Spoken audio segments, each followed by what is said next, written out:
Ya, Shalom. Pada sore hari ini kita bertemu kembali dalam Realitas Channel episode yang ke-49. Ya. Judulnya yaitu empat konflik iblis dengan Allah. Ada 4 konflik besar antara iblis dengan Allah. Ya. Tapi sebelumnya kita berdoa dulu. Bapa surgawi, pada sore ini kami bersyukur kepada Bapa di surga karena Kau masih mengasihi kami. Kami masih berikan nafas kehidupan, kekuatan dan kesehatan. Pada saat ini kami akan sampaikan kebenaran firman-Mu tentang 4 konflik antara iblis dengan Allah. Supaya kami mengerti. Dalam nama Yesus kami berdoa dan mengucap syukur kepada Bapa di surga. Haleluya. Amin. Nah, Bapak Ibu sekalian yang dikasihi dalam Tuhan, sejak langit, bumi dan dia diciptakan oleh Allah, sampai pada saat kedatangan Tuhan, itu ada konflik-konflik besar. Banyak konflik-konflik yang terjadi, tapi ada 4 konflik besar antara iblis dengan Allah. Yaitu kalau kita baca di dalam Kejadian 3 ayat 5, itu sudah dibuatkan bahwa konflik antara iblis dengan Kristus itu terjadi pada waktu perjanjian lama, yaitu sudah dinubuatkan dalam Kejadian 3 ayat 15. Aku akan mengadakan permusuhan antara engkau dan perempuan ini, antara keturunanmu dan keturunannya. Keturunannya akan meremukkan kepalamu dan engkau akan meremukkan tumitnya. Dan ini digenapi pada waktu Yesus menderita mati di kayu salib. Ya. Kalau kita melihat secara fisik, kalau ular itu diinjak kepalanya, itu mati. Dan ular memagut setiap orang itu tumitnya. Begitu juga menggambarkan tentang peperangan antara Kristus dengan iblis. Iblis menyerang Yesus mulai sejak dari perang sudah dibuatkan oleh dalam Kejadian 3 ayat 15 ini.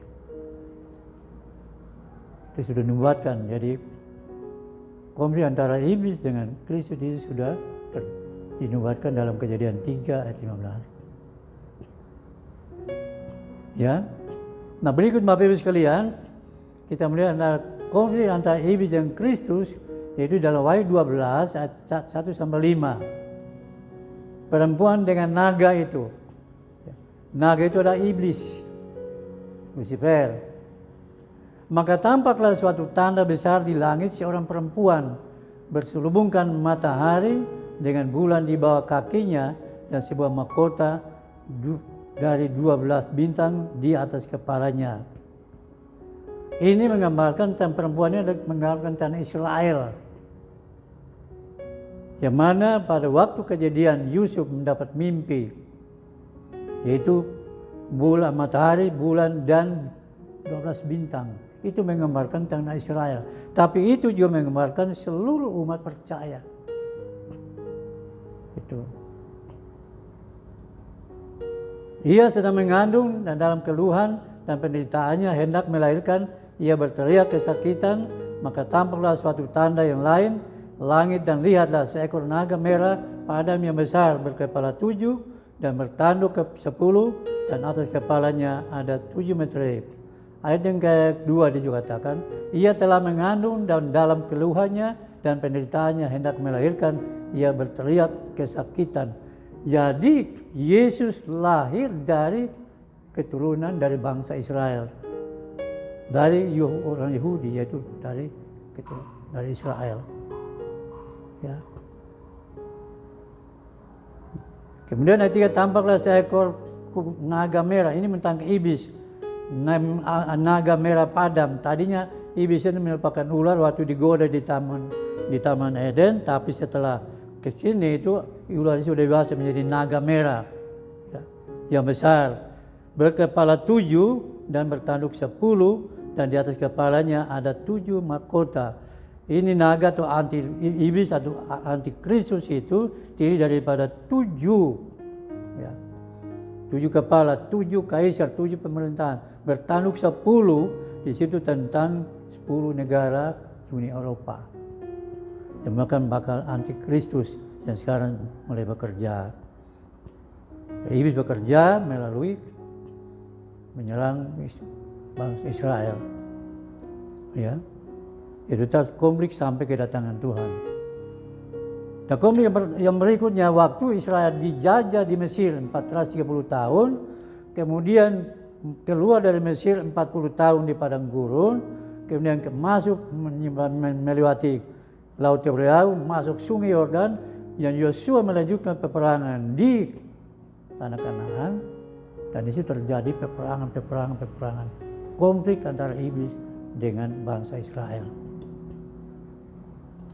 Dan itu terus berkesinambungan.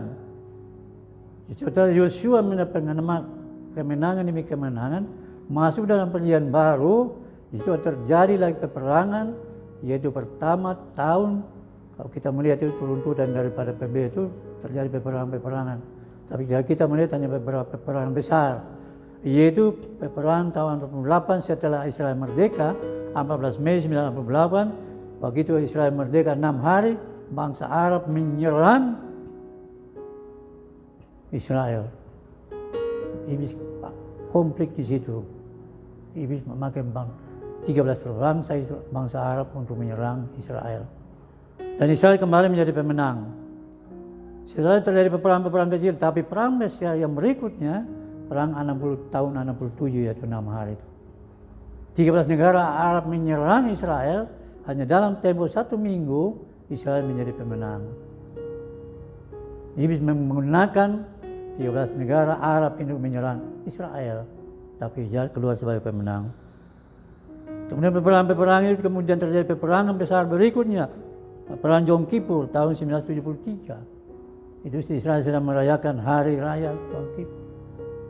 Tapi di situ musuh-musuhnya menyerang Israel. Iblis menggunakan musuh-musuh menyerang Israel. Tapi kembali lagi Israel menjadi pemenang. Karena Israel adalah pahlawan Allah. Dan terakhir kita melihat perang 7 Oktober yang lalu, yaitu kembali Hamas menyerang Israel. Dan sampai sekarang ini masih tetap bergejolak. Dan kita yakin bahwa perang ini pun akan dimenangkan oleh Israel ujungnya nanti. Dan ini bukan itu aja peperangan. Iblis terus konflik ini terus terjadi. Setelah perang di tanggal 7 Oktober ini sampai berakhirnya kapan? Tapi nanti akan terjadi perang besar lagi yang ke depan, 4 perang besar yang ke depan, yaitu perang dunia ketiga. Yang saya katakan dalam episode yang lalu bahwa tidak menutup kemungkinan tahun 2025 pecah perang dunia ketiga. Triwulan pertama, tapi akhir triwulan keempat, awal 2026 tidak menutup kemungkinan perang dunia keempat. Perang dunia ketiga, 1/4 penduduk dunia musnah, yaitu Wahyu 6 ayat 7 dan 8. Perang dunia keempat, 1/4 penduduk musnah, yaitu Wahyu 14 ayat 9 sampai 11. Dan ini terjadi terus peperangan, konflik antara iblis dan Israel. Terjadi peperangan terus, dan nanti pada saatnya terjadi perang Harmagedon, itu menggenapi Wahyu 16 ayat 16. Itu setelah Yesus naik ke surga, kemudian pesta kaum penghakiman di surga, diundang ke perjamuan kawin anak domba, baru situ turun kembali, Kristus sudah berperang melawan pemerintahan antikristus. Itu perang Harmagedon itu terjadi pada waktu Yesus datang untuk berperang melawan antikristus. Itu perang Harmagedon menggenapi Wahyu 16 ayat 16. Dan perang yang terakhir, yang terbesar yang terakhir, yaitu perang Gog Magog, yaitu Wahyu menggenapi Wahyu 20 ayat 7 sampai 10. Di situ pada waktu Wahyu 20 ayat 1 sampai 3, iblis dibelenggu. Kerjaan 1000 tahun iblis dibelenggu dan tidak mengganggu orang dalam kerjaan 1000 tahun itu. Tapi setelah 1000 tahun iblis dilepaskan untuk mempengaruhi seluruh dunia untuk menyerang Israel, yaitu Wahyu 20 ayat 7 sampai 10. Itu perang terakhir, yaitu perang Gog Magog. Itu seluruh dunia melawan bangsa Israel. Tapi Alkitab mengatakan bahwa musuh-musuh Israel dikalahkan dalam tempo 1 jam. Kalau kita baca di Wahyu 17 ayat 18. Musuh-musuh Israel itu dikalahkan oleh Tuhan dengan napas hidungnya dalam waktu 1 jam atau 1 hari. Itu kita lihat. Dan perlengkapan musuh-musuhnya itu dikubur dalam 7 tahun, sedangkan mayat-mayat melawan musuh-musuhnya itu dikubur di tanah perjanjian selama 7 bulan. Nah itulah Bapak sekalian, konflik antara iblis dengan Israel. Yang pertama, konflik antara iblis dengan Kristus, yaitu Wahyu 12 ayat 1-5, dan konflik antara iblis dengan Israel, Wahyu 12 ayat 6. Ayat 6, perempuan itu lari ke padang gurun dan di sana telah disediakan suatu tempat baginya oleh Allah supaya dipelihara di situ 1260 hari lamanya. Itu masa pertengahan aniaya terakhir, yaitu saya katakan bahwa tidak mungkin kemungkinan tahun 2026 sampai 2029. Itu terjadi konflik di situ terjadi. Kemudian kita lihat konflik antara dengan Israel ini ayat yang 13 sampai 16. Ya. Ayat 13 sampai naga memburu perempuan itu menggambarkan Israel. Dan ketika naga itu sadar bahwa ia telah dilemparkan ke atas bumi, ia memburu perempuan yang melahirkan anak laki-laki itu. Kata kepada perempuan itu diberikan kedua sayap dari bulu nasar yang besar supaya terbang ke tempat padang gurun di mana dipelihara jauh tempat ular itu selama 1 masa, 2 masa, dan setengah masa. Lalu ular itu menyemburkan dari mulutnya air sebesar sungai ke arah perempuan itu supaya ia dihanyutkan sungai, tetapi bumi mendatang menolong perempuan itu. Ia membuka mulutnya dan menelan sungai yang disemburkan naga itu dari mulutnya. Jadi iblis menyerang konflik dengan Israel. Perempuan itu menggambarkan Israel. Yaitu konflik antara iblis dengan Israel. Wahyu 12 ayat 6, Wahyu 12 ayat 13 sampai 16. Konflik yang ketiga yaitu konflik antara iblis dengan surga. Wahyu 12 ayat 7 sampai 9. Maka timbullah peperangan di surga. Mikael dan malaikat-malaikatnya berperang melawan naga itu. Naga itulah iblis, antikristus. Dan Uni Eropa itu nanti berperang pada waktunya. Dan naga itu dibantu oleh malaikat-malaikatnya. Yang sepertiga malaikat yang dicampakkan ke bumi itu. Tetapi mereka tidak dapat bertahan. Mereka tidak mendapat tempat lagi di surga. Dan naga besar itu si ular tua yang disebut iblis atau Satan yang menyesatkan seluruh dunia. Dilemparkan ke bawah, dilemparkan ke bumi bersama-sama dengan malaikat-malaikatnya. Sepertiga malaikat itu dicampakkan ke bumi. Dan sepertiga dari malaikat bekerja sama dengan iblis, bekerja sampai pada saat ini, bahkan sampai kepada akhir zaman.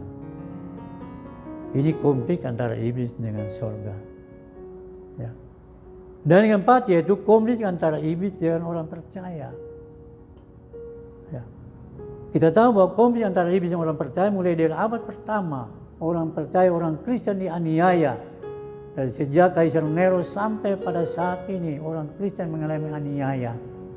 Karena iblis bekerja. Bagaimana orang Kristen yang dicabik-cabik oleh singa setelah 7 hari dikandangin, baru 7 hari melawan orang Kristen di lapangan, baru singa mencabik-cabik. Tapi kekristenan sampai saat ini tidak menjadi padam. Dan terus terjadi penganiayaan. 12 rasul itu mati saja semuanya. Itu karena penganiayaan. Iblis melawan gereja, melawan orang Kristen, melawan orang percaya. Dan sampai saat ini, iblis tetap berkonflik dengan gereja Tuhan. Yaitu sampai pada saat ini. Melawan konflik dengan gereja, yaitu gereja mengenai aniaya. Gereja ditutup, dibakar. Orang Kristen dibakar, dipenggal kepalanya. Dan itu konflik terus terjadi sampai pada kedatangan Tuhan pada kali yang kedua. Jadi ada 4 konflik itu yang terjadi sejak awal kejadian langit bumi dan sebagainya. Ada 4 konflik besar yang terjadi. Nah, untuk melawan gereja atau orang percaya, melawan iblis ini, dalam konflik ini kita tidak bisa melawan dengan darah dan daging.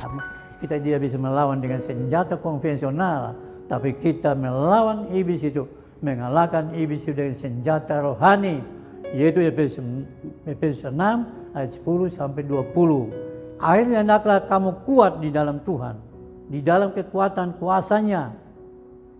Tentara Kristus harus kuat, sebagaimana para jurid jasmani, mereka menjaga-jaga, kuat mereka.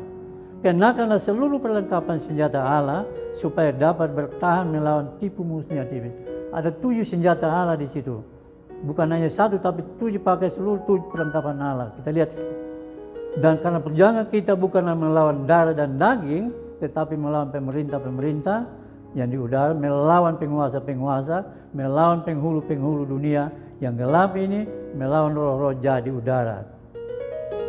Jadi musuh kita bukan perang konvensional, tapi musuh orang Kristen adalah berperang melawan penguasa-penguasa di angkasa, pemerintah-pemerintah, roh-roh jahat di udara. Nah, kita harus menggunakan seluruh perlengkapan senjata. Ayat yang 13, sebab itu ambillah seluruh perlengkapan senjata Allah, supaya kamu dapat mengadakan perlawanan pada hari yang jahat itu, dan tetap berdiri sesudah kamu menyelesaikan segala sesuatu. Perhatikan pertama, jadi berdiri tegap, berikat pinggangkan kebenaran dan berbaju jakan keadilan. Berdiri tegap atau kuat, tidak lemah, tidak loyo.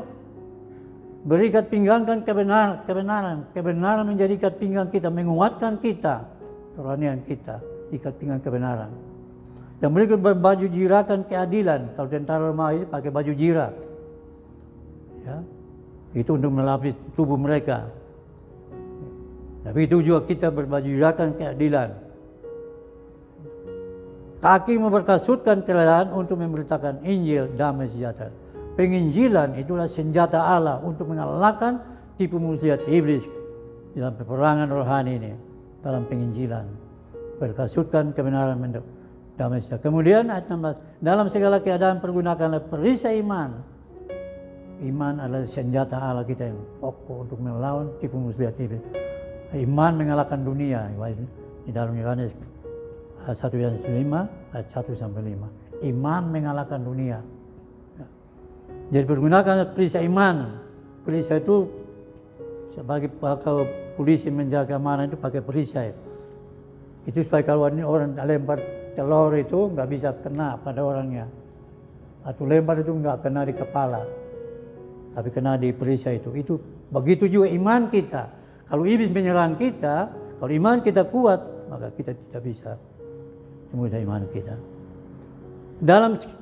Dalam segala keadaan pergunakan perisai iman, sebab dengan perisai iman kamu dapat memadamkan semua panah api si jahat. Panah api si jahat itu termasuk email lah, WhatsApp lah, telepon lah, intimidasi. Itu adalah email-email yang datang dari iblis untuk mengintimidasi kita. Dan 17, dan terimalah ketopong keselamatan dan pedang roh, yaitu firman Allah. Ketopong itu topi wajah. Kalau tentara Romawi itu pakai topong itu, topi wajah itu melindungi kepalanya. Baju tentara sekarang ini kalau berperang memakai topi wajah, supaya kalau ditembak oleh musuh kena kepala meleset. Begitu juga iblis sekarang itu, peperangan rohani itu pikiran kita menjadi medan pertempuran iblis dalam kita. Jadi pikiran kita harus jaga, pikiran Kristus, pikiran yang positif. Tapi kalau pikiran negatif yang datang, itulah pikiran iblis menyerang pikiran kita. Jadi pikiran kita medan pertempuran antara iblis dengan kita orang percaya. Bapak Ibu sekalian, ya, maka dipakai yaitu ketopong keselamatan, pedang roh, yaitu firman Allah. Kita melawan iblis dengan firman Allah. Ya, kita dia bisa melawan dengan senjata biasa. Waktu Yesus mengalahkan iblis di padang gurun, waktu dicoba, Yesus mengalahkan iblis dengan firman Allah. Iblis datang di kolam kandang Allah, jadikan batu-batu menjadi roti supaya engkau makan. Tapi iblis mengapa? Tuhan bilang apa? Manusia bukan hidup dari roti saja, tapi setiap firman yang keluar dari mulut Allah. Matius 4 ayat 4. Itu masalah ekonomi, iblis mencoba Yesus makan minum. Kedua, iblis membawa Yesus ke hubungan baik Allah. Itu menggoda, iblis menggoda gereja orang percaya dengan pangkat kedudukan, baik di gereja maupun jabatan. Jika anak Allah jatuhkanlah dirimu ke bawah, karena ada tertulis, malaikat akan menatang tangan di atas kakimu sehingga kau tidak terantuk. Tapi Yesus katakan, jangan engkau mencobai Allah Tuhan. Iblis membawa ke gunung yang tinggi, kelihatan semua kekayaan dunia ini. Semuanya ini kuberikan kepadamu, asal engkau menyembah kepadaku, kata iblis. Tapi Yesus katakan, nyahlah engkau iblis, engkau hanya menyembah kepada Allah Tuhanmu. Itu Matius 4, ayat 4, 7, dan 10. Nah di situ iblis kalah. Tapi iblis mencari kesempatan lagi untuk menyerang Yesus. Yaitu melalui murid-muridnya. Mulai Petrus menyangkal Yesus 3 kali. Mulai Thomas nggak percaya kepada Yesus kalau tidak mencucuk tangan di jari di tangan dan lambungnya. Filipus tidak mengenal siapa Bapa itu. Yesus katakan, kamu sekian lama kamu dengan aku, apa kamu tidak mengenal Bapakku? Kalau kamu lihat aku, kamu lihat Bapakku. Kemudian terakhir, iblis memakai Yudas Iskariot. Dia menjual Yesus dengan 30 keping perak. Dan dia menyerahkan Yesus di Taman Getsemani dengan satu ciuman.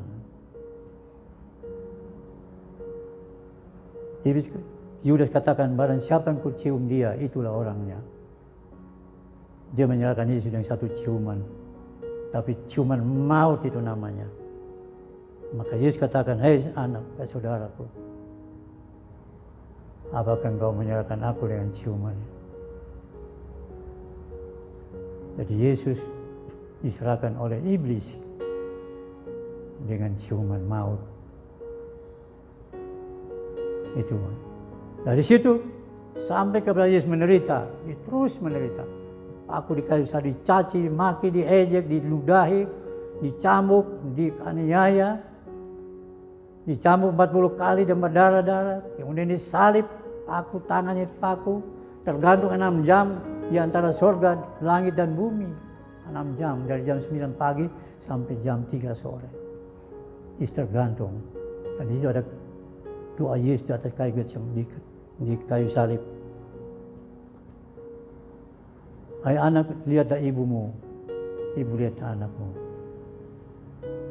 Ya Allahku, mengapa engkau tinggalkan aku? Kemudian doa terakhir daripada Yesus. Sudah genap. Kemudian Yesus, ke dalam tanganmu kuserahkan nyawaku. Pada waktu Yesus mati dan dikuburkan, iblis menang. Iblis tertawa-tawa karena dia merasa menang dia. Tapi ketika Yesus bangkit dalam orang mati, kuasa itu direbut kembali oleh Yesus. Pada waktu Adam dan Hawa jatuh ke dalam dosa, itu kuasa itu diambil alih oleh iblis. Tapi setelah Yesus bangkit kembali, waktu kuasa diambil kembali, maka di waktu di gunung itu, ini kuberikan kepada asal kau sembah kepadaku. Waktu Yesus bangkit kembali, Yesus rebut kembali kuasa itu. Matius 28 ayat 18. Kepadaku diberikan kuasa baik di langit maupun di surga. Untuk itu pergilah kamu, jadikan semua bangsa muridku. Baptislah mereka dalam nama Bapa dan Anak Roh Kudus. Ajarlah mereka melakukan segala perintah yang kuberikan kepada. Aku menyertai kamu senantiasa sampai akhir zaman. Setelah Yesus merebut kembali kuasa itu, diberikan kepada para muridnya untuk memberikan takan Injil. Nah, murid-murid sudah nggak ada, Yesus nggak ada, kuasa diberikan kepada gereja. Sampai pada saat ini, kuasa diberikan kepada gereja untuk memberitakan Injil. Memberitakan Injil, menyembuhkan orang sakit, mengusir setan, sampai pada kedatangan pada kali yang kedua. Itu Bapak Ibu dan Saudara sekalian, itu konflik antara iblis dengan gereja. Bagaimana kita bisa mengalahkan iblis itu? Hanya dengan perlengkapan senjata. Dan 2 Korintus 10 ayat 4 dan 5, dengan kuasa Allah, Roh Kudus, yang bisa mengalahkan iblis. Karena kuasa yang sudah diberikan kepada kita, kepada gereja Tuhan, untuk berperang sampai pada kedatangan pada kali yang kedua.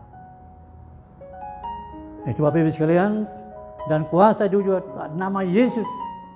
Itu senjata Allah untuk kita berperang melawan sakit penyakit dengan kuasa dalam nama Yesus.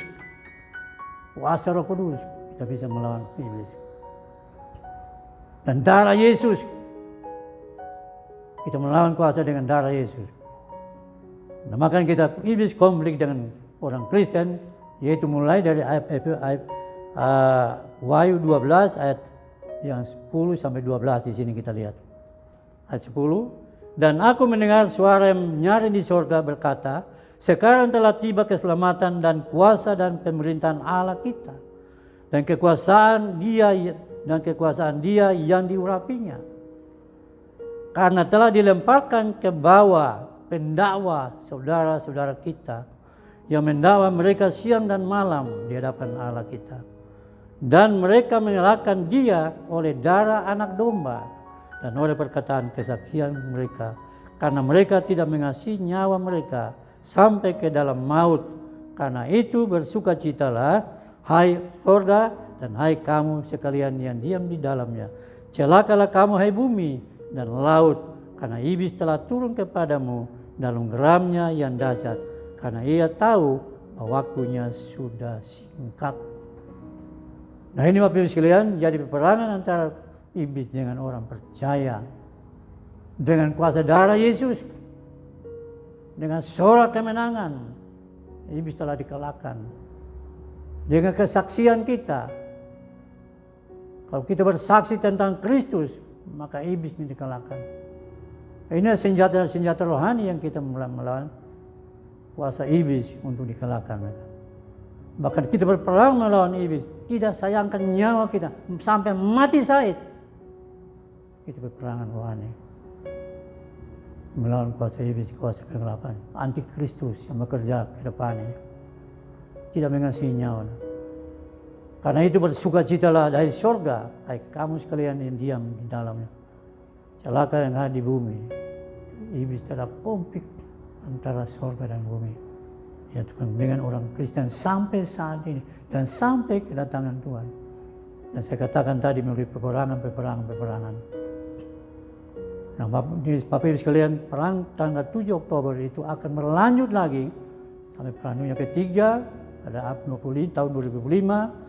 Perang dunia keempat ayat 2005 masuk 2006, dan perang Harmagedon setelah Yesus datang mendirikan kerajaan 10 tahun, dan perang Harmagedon, perang Gog Magog pada waktu Wahyu 20 7 sampai 10.